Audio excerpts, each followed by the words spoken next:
तो आज हम डिस्कस करेंगे, दो चीज़ डिस्कस करेंगे कि एक हम देखेंगे मेंडल के रूल, ठीक है, कि मेंडल ने जो रूल बनाए थे इसके लिए कि 3 रूल किस किस तरीके से फॉलो होते हैं, और दूसरा कि मेंडल को जब जेनेटिक्स के बारे में पढ़ाई करनी थी तो उसने सिर्फ पी प्लांट यानी कि मटर के प्लांट को ही क्यों चुना, उसके रीजंस और क्या मतलब उसमें स्पेसिफिकेशंस थी, उन चीज़ों के बारे में डिस्कस करेंगे। देखो, सबसे पहले अगर हम देखें यहाँ पे तो लॉ ऑफ डोमिनेंस, पहले तो रूल्स की बात करते हैं। 3 उसके रूल थे।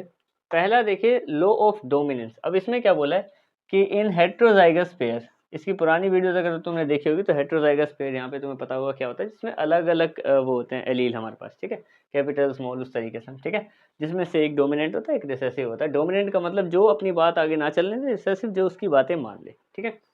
तो डोमिनेंट एली, इसमें क्या लिखा है, dominant allele marks the recessive ones, यानी कि वो उनको अपने हिसाब से चलाएगा और वो चुप करा देगा ज़्यादातर, मतलब वो ऐसा कैरेक्टर जो ज़्यादातर वही शो होता है उसको डोमिनेंट कैरेक्टर बोलते हैं, ठीक है। जैसे मान लो कि हमने क्या किया, हमने एक पत्थर से बड़ा सा पत्थर लिया, पतले से कांच पे मार दिया, तो ज़्यादातर मतलब 99.9 केस में ऐसा ही होगा कि वो कांच टूट जाए, तो उसका डोमिनेंट कैरेक्टर वहाँ पे ये है कि वो ब्रोकन, मतलब वहाँ पे वो टूटेगा, ठीक है। दूसरी बात करें, अगर मान लो इन केस कहीं किसी कोने में किसी इस एंगल से लगा कि वो नहीं टूटा, ठीक है, या एनवायरनमेंट का कुछ था, कोई भी सीन से नहीं टूटा, तो उसका रिसेसिव कैरेक्टर, मतलब वो भी हो सकता है पर चांसेस बहुत कम है, ठीक है। तो ये तो हो गया पहला कि लॉ ऑफ डोमिनेंस, यानी कि जो डोमिनेंट वन है वो हमेशा रिसेसिव वन को क्या कर देगा, यहाँ पे मास्क कर देगा, यानी कि उसके मतलब उसको लगभग लगभग छुपा ही देगा, ठीक है। तो दूसरा, अब बात करते हैं लॉ ऑफ सेग्रीगेशन। इसमें क्या बोला है, traits have two allele, they separate during formation one from each parent, यानी कि जो दो पेरेंट हैं, यानी वो जो दो कैरेक्टर हैं उनमें से दोनों पेरेंट से कुछ ना कुछ ट्रेट इससे भी लेगा उससे भी लेगा, पैटर्नल मैटर्नल, मतलब फॉर एग्जांपल पैटर्नल और मैटरनल की बात करें अगर हम लोग, जैसे एक चाइल्ड है, ठीक है, एक अगर बच्चा पैदा होता है और उसके कुछ कैरेक्टर्स पिता से मिलते होंगे, कुछ कैरेक्टर माता से मिलते होंगे, मतलब उस हिसाब से होता है कि दोनों से कैरेक्टर कुछ ना कुछ तो लेगा। ऐसा नहीं है कि सारे कैरेक्टर एक ही तरीके से हो जाए, ठीक है, ऐसा नहीं होता कभी भी, ठीक है। आगे बढ़ते हैं। तीसरा, लॉ ऑफ इंडिपेंडेंट असॉर्टमेंट। इसका क्या मतलब है यहाँ पे, इंडिपेंडेंट असॉर्टमेंट का मतलब यहाँ पे ये है कि अब जैसे मान लो कि यहाँ पे हमें बोल दिया कि दो ट्रेट हैं, एक डोमिनेंट ट्रेट है, एक रिसेसिव ट्रेट है, ठीक है, दो टाइप के ट्रेट है, लेकिन फिर भी उसके पास चॉइस होती है कि वो इनमें से चुने। डोमिनेंट कैरेक्टर बहुत ज़्यादा जगह दिखता है तो वो उसी को चुनता है, ज़्यादातर ऐसा होता है, लेकिन चॉइस तो वहाँ पे फिर भी होती है। तो ये इंडिपेंडेंट होता है। Allele are different gene assorting independently into gametes, यानी गैमेट्स के अंदर इंडिपेंडेंटली असोर्ट करते हैं खुद को, तो यानी कि यहाँ पे ये सीन बनता है, ठीक है। लेकिन मतलब इंडिपेंडेंट चॉइस तो है, तब भी अगर कोई रिसेसिव, क्योंकि सारे जैसे आप मान लो किसी भी तरीके से हम लोग निकालें, कोई कैरेक्टर की बात करें, कोई गुस्सेल है, जैसे मान लो उसके पिता, मान लो पिता गुस्सेल है, ठीक है, और उसके साथ उसके सामने बहुत सारा उसके सामने गुस्सेल गुस्सेल कैरेक्टर है, ठीक है, लेकिन फिर भी अगर 1% मान लो कि उसकी माता जो गुस्सेल नहीं है, फॉर एग्जांपल गुस्सा कम करती है, ठीक है, तो चांस वो भी तो बन सकता है, जरूरी नहीं वो अपने पिता की तरह बने, क्या पता माता, वो वहाँ पे चॉइस है ना। तो ऐसे ही गैमेट्स के पास भी, मतलब वो एलील के पास भी चॉइस होती है उस टाइम इंडिपेंडेंटली, चाहे तो कोई डोमिनेंट कैरेक्टर है, मान लो इसी से ये डोमिनेंट कैरेक्टर है, ये रिसेसिव है, पर ये भी हो जाते हैं, ये वाले चीज़ें भी शो होती हैं कभी कभी, ठीक है। तो वो वाली बात है, एक तो इंडिपेंडेंस, एक सेग्रीगेशन की बराबर बराबर वहाँ से मिलेंगे, मतलब हमारे यहाँ पे क्या मतलब गैमेट सेपरेशन, यानी कि कुछ ना कुछ स्ट्रेट इधर से कुछ ना कुछ इधर से। डोमिनेंस का मतलब डोमिनेंट वाले रिसेसिव को एक तरीके से गायब कर देंगे या फिर कम से कम रखेंगे, वो वाला। अब वाई पी प्लांट, ये क्वेश्चन यहाँ पे आता है कि मेंडल ने पी प्लांट को क्यों चुना, और पी प्लांट का साइंटिफिक नेम है यहाँ पे पीसम सेटिवम, ठीक है।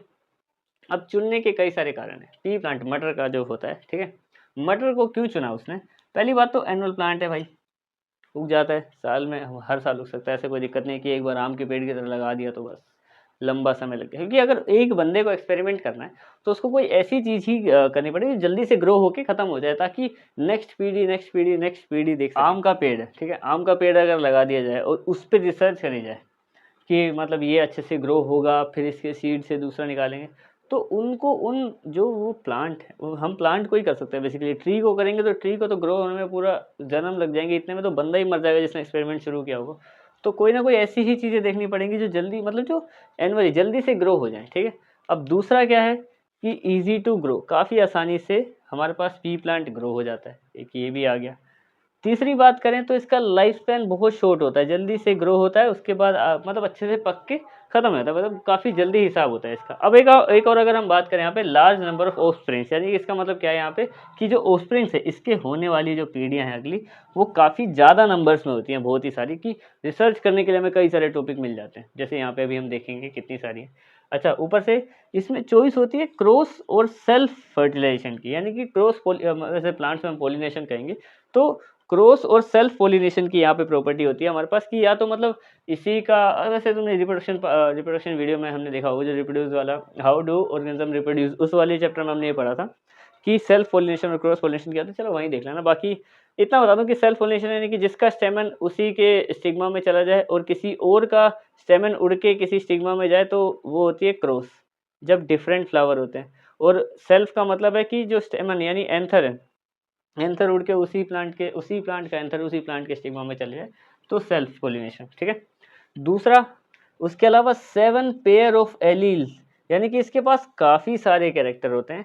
एलील्स का मतलब यहाँ पे चाहे एलील समझ लो, चाहे कॉन्ट्रास्टिंग कैरेक्टर्स, चाहे कैरेक्टर्स होते हैं। ठीक है। तो ये कारण थे उसके कि पहली बात तो जल्दी ग्रो, आसानी से, शॉर्ट लाइफ स्पैन, सारी जो चीज़ें थी फायदेमंद थी उसके। मतलब कई सारे नंबर ऑफ ऑफस्प्रिंग होते हैं, आगे वंशज कई सारे होते हैं जिनको हम ज़्यादा पढ़ाई कर सकते हैं, जो हम यहाँ पे भी देखेंगे। ठीक है।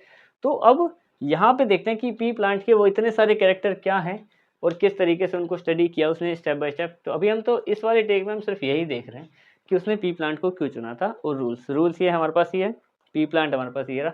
ये पहली बात उसकी कुछ रीज़न चुनने के।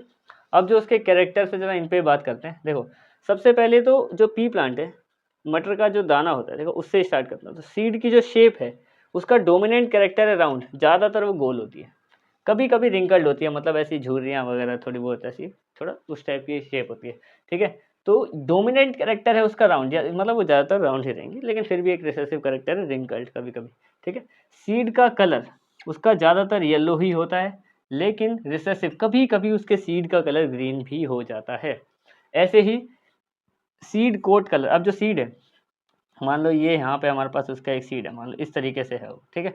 तो सीड के ऊपर एक कोट होता है जिसके अंदर से वहाँ पे हमारे पास क्या बोलते हैं, प्लूमेल और रेडिकल निकलता है। पर प्लूमेल और रेडिकल तुम उसी में पढ़ना अच्छे से। ठीक है, पुराने चैप्टर में। तो सीड का कोट जो ऊपर बाहर का कोट होता है, उसका वो ज़्यादातर क्या होता है, कलर्ड होता है, पर कुछ केसेस में वो वाइट भी हो जाता है। ठीक है।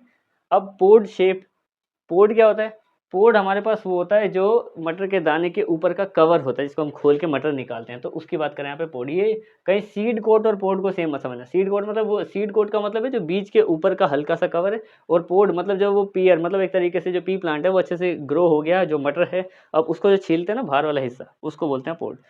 तो ज़्यादातर वो क्या होता है, इन्फ्लेटेड, मतलब अच्छे से अपने अंदर, इन्फ्लेटेड का मतलब ये कि सारे चीज़ों को अच्छे से अपने अंदर स्टोर करके बंद करके रखना, मतलब काफ़ी ज़्यादा एरिया, मतलब जितने ज़्यादा उसमें मटर होंगे उतना वो उनको बंद करता है। तो ये होता है। और दूसरा क्या है, कंस्ट्रक्टेड।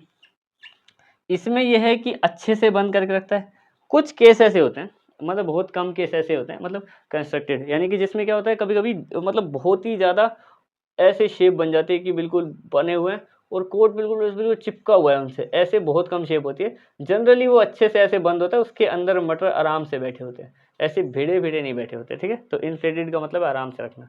उस पोड का कलर, कलर क्या होता है, ग्रीन कलर का होता है। ज़्यादातर हम उस मटर को छीलते हैं, बाहर से मटर का वो जो उसके पील कह लो चाहे कुछ भी कह लो, वो ग्रीन कलर का है। कभी कभी येलो, जो येलो शेप में निकलते हैं, कभी कभी वैसे भी होते हैं। ठीक है।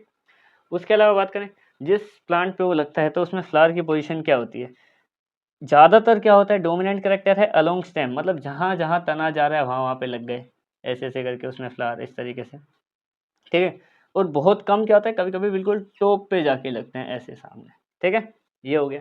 स्टेम लेंथ की बात करें, जो तना होता है एक पौधे का तना, ये इसमें जो पत्ते लगे होते हैं इसको तना बोलते हैं, ये वाला स्टेम होता है, ये वाला हिस्सा। ठीक है। तो जनरली ये लॉन्ग होता है, कुछ कैरेक्टर में ये शॉर्ट भी होता है। ठीक है। इतने सारे कैरेक्टर हैं और उनकी अलग अलग प्रॉपर्टीज़ हैं, इसलिए मेंडल ने इसको चुना था कि मतलब काफ़ी अच्छे से इन पे अध्ययन किया जा सकता है, यानी कि इनके बारे में पढ़ाई करी जा सकती है। तो इसमें हमने रूल्स देखे, पी प्लांट क्यों चुना, और कैरेक्टर्स देखें। तो आज के लिए इतना ही। मिलते हैं इसके अगले इसी चैप्टर के अगले पार्ट में, जिसमें हम आगे डिस्कस करेंगे हम लोग क्या, एक तो डिस्कस करेंगे हम लोग कि मेंडल के एक्सपेरिमेंट में एक है मोनो हाइब्रिड और एक है डाई हाइब्रिड, और बस सेक्स डिटर्मिनेशन, ये 3 बचे हैं हमारे पास टॉपिक, फिर ये चैप्टर खत्म हो जाएगा। ठीक है, दैट्स इट।